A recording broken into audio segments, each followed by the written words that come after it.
all the other human beings, most of them, they are blindly following their parents. The Christian, he is a Christian because father is a Christian.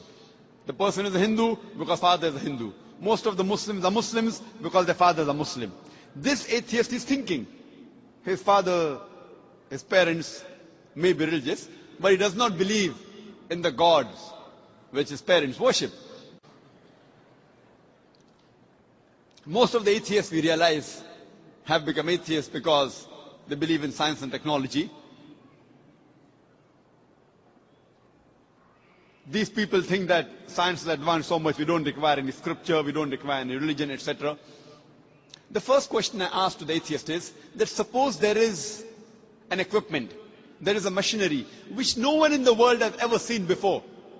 If it's brought in front of you, if it's brought in front of the atheist, and if we ask the question to him, that who will be the first person who will be able to tell you the mechanism of this machinery or this object, what can be his reply? What can he reply? Suppose a machinery who no one in the world has seen, if it's brought in front of the atheist, and he's asked the question, who will be the first person who will tell you the mechanism of this machinery or object? The reply the atheist will give you is the first person who will tell you the mechanism is the manufacturer. Some may say the creator, some may say the inventor, some may say the producer. Whatever they say, it will be somewhat similar. Either they say the creator, the manufacturer, the producer, the inventor. It will be somewhat similar. Just keep it at the back of your mind. Then ask him the next question. That how did our universe come into existence? So the atheist will tell us that initially there was a primary nebula. Then there was a big bang. There was a secondary separation which gave rise to galaxies, the sun, the moon, and the earth on which we live. This we call as a big bang. When did you come to know about this creation of the universe? So he will tell you, about 30-40 years back, the scientists that discovered this. You ask him the question, but what you're talking about the Big Bang is already mentioned in the Quran, in Surah Anbiya, chapter number 21, verse number 30, which says, أَوَلَمْ يَرَ الَّذِينَ كَفَرُوا. Do not the unbelievers see أَنَّ السَّمَاوَاتِ وَالْأَرْضَ كَانَتْ رَتْقًا فَسَقْنَاهُمَا, that the heavens and the earth were joined together and we clove them asunder. What you're talking about the Big Bang is already mentioned in the Quran 1400 years ago. Who could have mentioned that? So the atheist will say, maybe it's a fluke. No problem. Don't argue with him. You continue.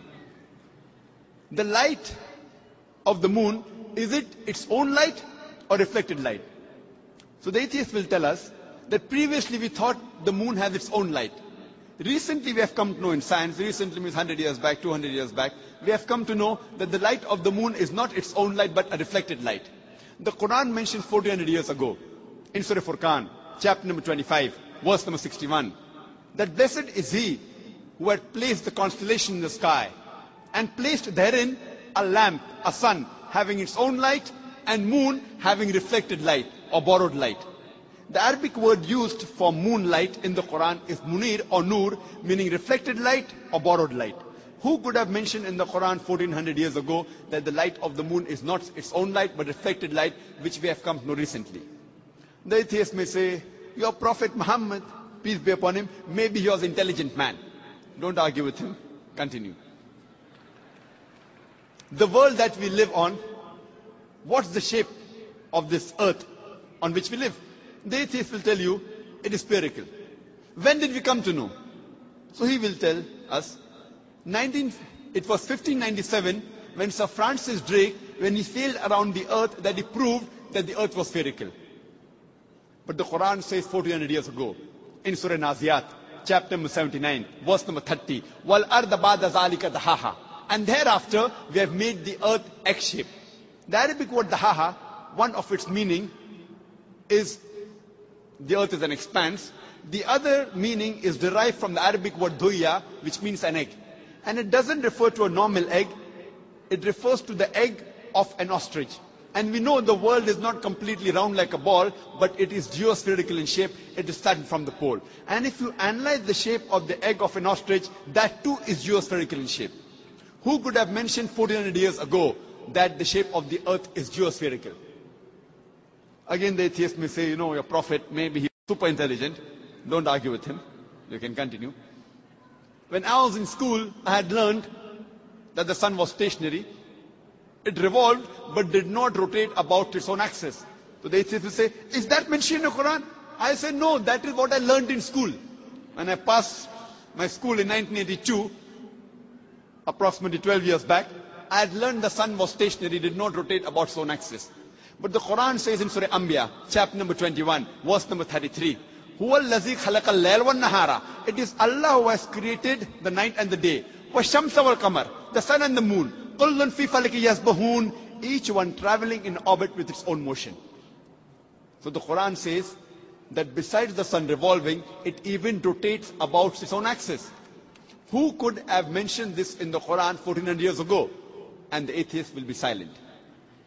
There will be a long pause. Don't wait for the reply. You can keep on continuing.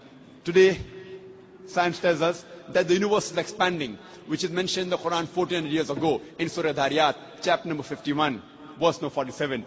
The Quran speaks about the water cycle which we learned in school. It was Sir Bernard Palissy in 1580 who first described the water cycle, how does the water evaporate from the ocean, forms into clouds, moves into the interior, fall down as rain. This water cycle is spoken about in great detail in the Quran in several verses. In Surah Az-Zumur, chapter 39, verse 21. In Surah Rum, chapter number 30, verse 24. In Surah Hijr, chapter 15, verse 22. In Surah Mu'minun, chapter number 23, verse number 18. In Surah Nur, chapter number 24, verse number 43. In Surah Rum, chapter number 30, verse 48. In Surah Araf, chapter number 7, verse number 17. In Surah Furqan, chapter number 25, verse 48 to 49. In Surah Fatir, chapter number 35, verse number 9. In Surah Yasin, chapter number 36, verse number 34. In Surah Mulk, chapter number 67, verse number 30. In Surah Tariq, chapter number 86, verse number 11.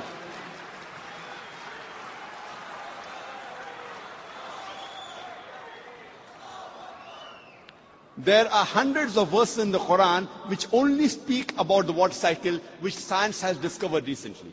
We can keep on talking that today we have come to know that the plants have got sexes which we did not know earlier. Quran says in Surah Taha, chapter number 20, verse number 53, that the plants have got sexes, male and female.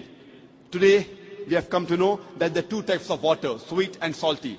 And there is a barrier between them, which is mentioned in the Quran in Surah Furqan, chapter 25, verse 53, and Surah Rahman, chapter 55, verse 17 and 18. Marajal Bahraini al-Taqiyan, Bainahuma barzakhun la yabghiyan. It is Allah who has let free two bodies of flowing water. Though they meet, they do not mix. There is a barrier between them. Today science tells us that it is the mountains which prevent the earth from shaking, which is mentioned in the Quran 1400 years ago in Surah Naba, chapter number 78. Verse number 6 and 7. The Quran speaks about biology, that we have created every living creature from water. Every living thing. In Surah Anbiya, chapter 21, verse number 30, Quran mentions this 1400 years ago. The Quran speaks about zoology, about the lifestyle of the spider in Surah Ankabut, chapter 29, verse 41. About the ant in Surah Namal, chapter 27, verse 17 to 18. About the bee in Surah Nahl, chapter number 16, verse 66, 68, 69. The Quran speaks about embryology in Surah Alaq, chapter 96, verse number 1 and 2. We have created the human being from alaqa, a leech-like substance, which we have come to know recently. The Quran speaks about the embryological stages in Surah Mu'minun, chapter 23, verse number 12 to 14. You can go on talking about the scientific points. There are more than 1,000 verses in the Quran which speak about science. After every scientific fact, you ask the question, who could have mentioned that in the Quran? The only reply the atheist can give you is the creator, the cherisher, the manufacturer, the inventor, the producer. This creator, this manufacturer, this producer, this inventor, we Muslims call him as Allah.